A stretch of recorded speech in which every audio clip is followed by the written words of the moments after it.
Hi, I am doctor Ankita.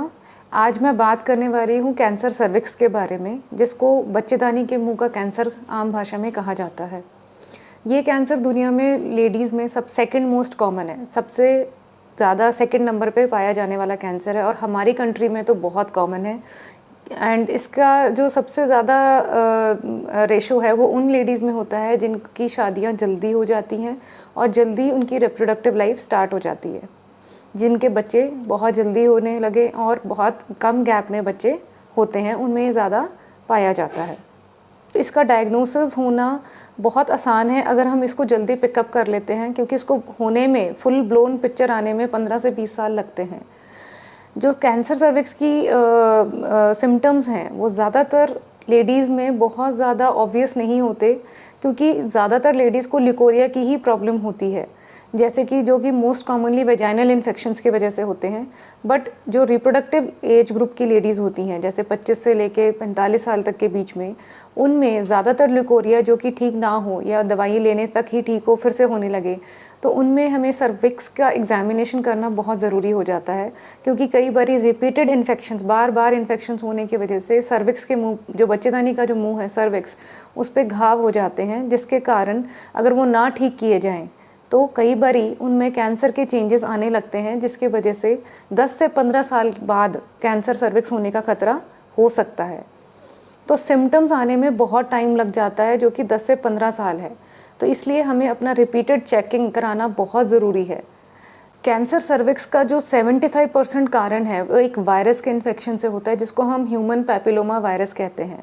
जितनी भी ladies sexually active होती हैं उनमें 75% में ये इन्फेक्शन हो जाता है, बट हर एक को कैंसर सर्विक्स नहीं होता है। तो इसीलिए इस कैंसर की सबसे अच्छी बात ये है कि हम इसको होने से पहले ही प्रिवेंट कर सकते हैं। इसका पता लगाना आसान है और इसको रोकना बिल्कुल संभव है, क्योंकि इसकी एक वैक्सीन हमारे पास अवेलेबल है।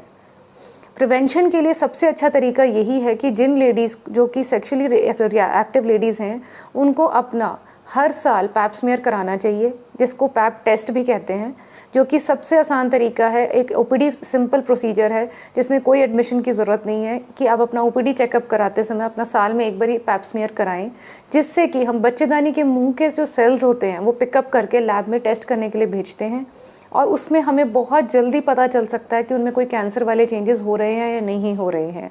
उसको टेस्ट करना बहुत आसान है, उसमें कोई पेन नहीं होता, पेशेंट उसी टाइम घर जा सकता है, अपने नॉर्मल काम कर सकता है, उसे कोई तकलीफ नहीं होती। तो पैप स्मीयर हर लेडी को साल में एक बारी करा लेना चाहिए, जिससे कि हम इस कैंसर को होने से बचा सकते हैं।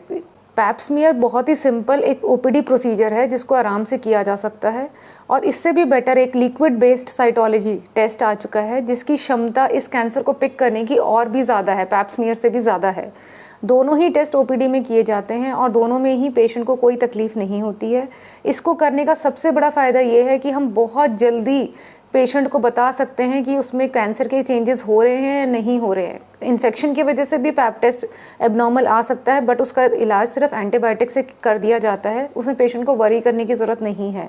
मगर पैप स्मीयर पे अगर कैंसर के चेंजेस हमें लगते हैं सेल्स पे, तो उन पेशेंट्स को हम फॉलोअप में रखते हैं।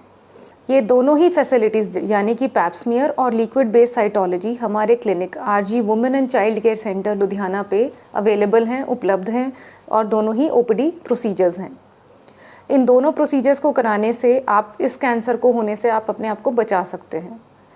अब हमारे देश में और दुनिया में बहुत सारे पेशेंट्स हैं जिनको कैंसर सर्विक्स हो चुका है, बट इसमें सबसे अच्छी और गुड न्यूज़ ये है कि हमारे पास इसके लिए एक वैक्सीन अवेलेबल है। वो 9 साल से लेकर 26 साल के एज ग्रुप में लेडीज़ को दी जाती है।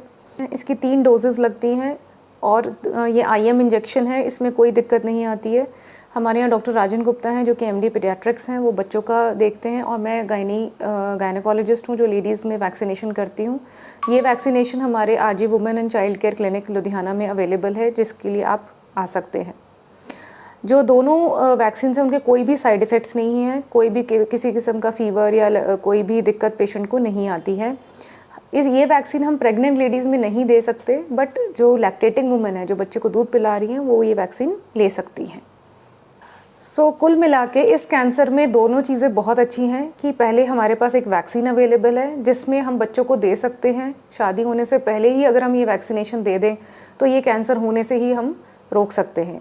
और किसी वजह से अगर किसी ने ये वैक्सीनेशन नहीं ली है और शादी हो चुकी है और रिप्रोडक्टिव लाइफ स्टार्ट हो चुकी है, तो हमें हर साल पैप स्मीयर या लिक्विड बेस्ड साइटोलॉजी करानी चाहिए ताकि हम इसको जल्दी पिकअप कर सकें, ताकि ये एडवांस स्टेजेस में ना पहुँचे।